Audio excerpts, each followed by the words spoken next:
ഈ പരിഭവമോ പിണക്കമോ ഒന്നുമില്ല. ഒരു ഇവരുടെ വീട്ടിലെ കല്യാണമൊന്നുമല്ലല്ലോ, ഇത് പൊതുപരിപാടിയാണ്. അത് ജനങ്ങളത് വിലയിരുത്തും, മനസ്സിലായില്ല?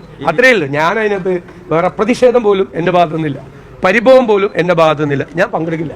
കാരണം പങ്കെടുക്കാൻ ഉള്ള കാര്യമില്ല. ഞാൻ അവിടെ ചെന്ന് എന്ത് കാണാൻ പോകണം? ഇത് വിവാദമായി, എന്നെ ക്ഷണിച്ചില്ല എന്നുള്ളത് മാധ്യമങ്ങളിലൂടെ വിവാദമായി. കോൺഗ്രസ് നേതാക്കളും UDF നേതാക്കളും ഒക്കെ പ്രതികരിച്ചപ്പോൾ എനിക്കൊരു കത്ത് കൊടുത്തു വിട്ടു അല്ലേ? തലേ ദിവസത്തെ ഡേറ്റ് ഇട്ടാണ് കത്ത് കൊടുത്തു വിട്ടത്. തലേ ദിവസം നിങ്ങൾ ചോദിച്ചപ്പോൾ അദ്ദേഹം എന്താ പറഞ്ഞത്? ഒരു പ്രധാനപ്പെട്ട പത്രത്തിൽ, മനോരമ ഉൾപ്പെടെയുള്ള പത്രത്തിൽ എന്താ പറഞ്ഞത്? വിളിക്കുന്നില്ല, കാരണം ഇത് 4ാം വാർഷികത്തിൻ്റെ ഭാഗമായിട്ടാണ്. 4ാം വാർഷികം സർക്കാർ ബഹിഷ്കരിച്ചിരിക്കുക, അല്ല പ്രതിപക്ഷം ബഹിഷ്കരിച്ചിരിക്കുക, അപ്പോൾ വിളിക്കേണ്ട കാര്യമില്ല എന്നാണ്. എന്നിട്ട് എങ്ങനെയാണ് ആ ദിവസത്തെ ഡേറ്റ് ഇട്ട് എനിക്ക് കത്ത് തരുന്നത്? നുണയല്ലേ? അപ്പോൾ പിന്നെ പറഞ്ഞു പ്രധാനമന്ത്രിക്ക് അയച്ച പേരിൽ VD സതീശൻ്റെ പേരുണ്ടെന്ന് പറഞ്ഞു. അതല്ലല്ലോ മീഡിയയോട് പറഞ്ഞത്. 4ാം വാർഷിക ആഘോഷമാണിത്. 4ാം വാർഷിക ആഘോഷം ആയതുകൊണ്ട് പ്രതിപക്ഷ നേതാവിനെ ക്ഷണിക്കുന്നില്ലെന്നാണ് പറഞ്ഞത്. അന്ന് പിന്നെ നിങ്ങളോട് പറഞ്ഞാൽ പോരെ, പ്രധാനമന്ത്രിക്ക് ഓഫീസിലേക്ക് PMOയിലേക്ക് കത്തയച്ചിട്ടുണ്ട്, അതിൻ്റെ റിസൾട്ട് വരാൻ വേണ്ടിയിട്ട് വെയിറ്റ് ചെയ്തിരിക്കുകയാണ്, എന്നിട്ട് തീരുമാനം. അങ്ങനെ അല്ലല്ലോ മന്ത്രി പറഞ്ഞത് വിളിക്കില്ല എന്നാണ് പറഞ്ഞത്. ആരെ എന്ത് എങ്ങനെയൊക്കെ പറഞ്ഞാലും ഞാൻ വിഴിഞ്ഞം തുറമുഖ പദ്ധതിയുടെ കമ്മീഷനിങ് പരിപാടിയിലേക്ക് പോകില്ല, എന്നെ ആരും നിർബന്ധിച്ചാലും ശരി ഞാൻ പോകില്ല എന്നാണ് സതീശന്റെ പക്ഷം. കല്യാണമൊന്നുമല്ലല്ലോ, ഇതൊരു പൊതുപരിപാടിയല്ലേ, ഞാൻ പോയില്ലെങ്കിലും കുഴപ്പമില്ല, എന്നെ എന്തിനാ കാണാനാണോ ക്ഷണിച്ചത്? പ്രസംഗത്തിന് പോലും എന്നെ ക്ഷണിച്ചിട്ടില്ല എന്നൊക്കെയാണ് സതീശന്റെ വാദങ്ങൾ. കുറഞ്ഞ പക്ഷം ഇതൊരു കേന്ദ്ര സർക്കാർ നടപ്പിലാക്കുന്ന പദ്ധതിയുടെ കമ്മീഷനിങ് ആണ് എന്നും അതിൽ കേന്ദ്ര സർക്കാർ ആണ് തീരുമാനമെടുക്കുന്നതെന്നും പോലും മനസ്സിലാക്കാനുള്ള സാമാന്യ ബോധം പ്രതിപക്ഷ നേതാവിന് ഇല്ലാതായി പോയല്ലോ എന്ന് മാത്രമാണ് ചോദിക്കാനുള്ളത്.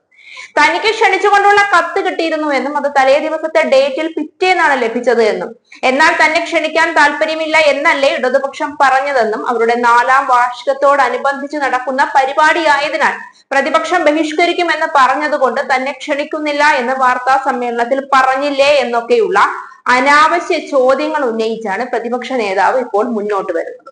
രാജ്യത്തിന് തന്നെ അഭിമാനിക്കാവുന്ന തരത്തിൽ കേരളത്തിൽ ഒരു വലിയ വികസനം ഉണ്ടായപ്പോൾ അതിന്റെ പിറകിൽ നിന്ന് ഇല്ലാതാക്കാൻ ശ്രമിച്ച ഒരു പാർട്ടി അതിന്റെ പൂർണ്ണതയിലെത്തിയപ്പോൾ പോലും ഇത്തരം പിന്നിലേക്ക് വലിക്കുന്ന ചരടുകൾ കെട്ടുന്നത് എന്തിനാണെന്നാണ് പൊതുജനത്തിന് മനസ്സിലാകാത്തത്.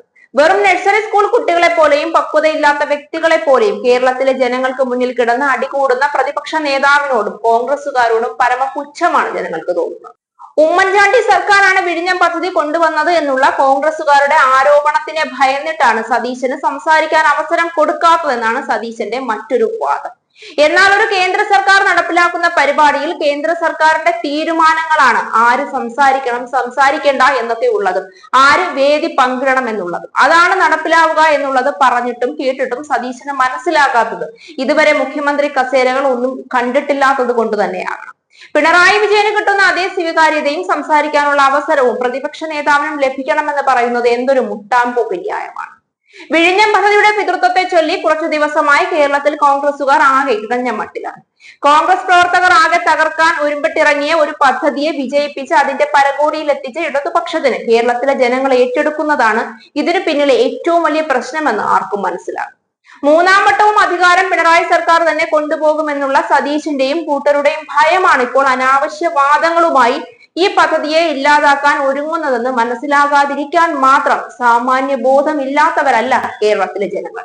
ഇപ്പോ പറയുന്നു കേന്ദ്രമന്ത്രിമാരും മുഖ്യമന്ത്രിയും മാത്രമോ പ്രധാനമന്ത്രിയും മാത്രമോ പ്രസംഗിക്കണമെന്ന്. ഞാൻ എന്തിനാ പോണ്?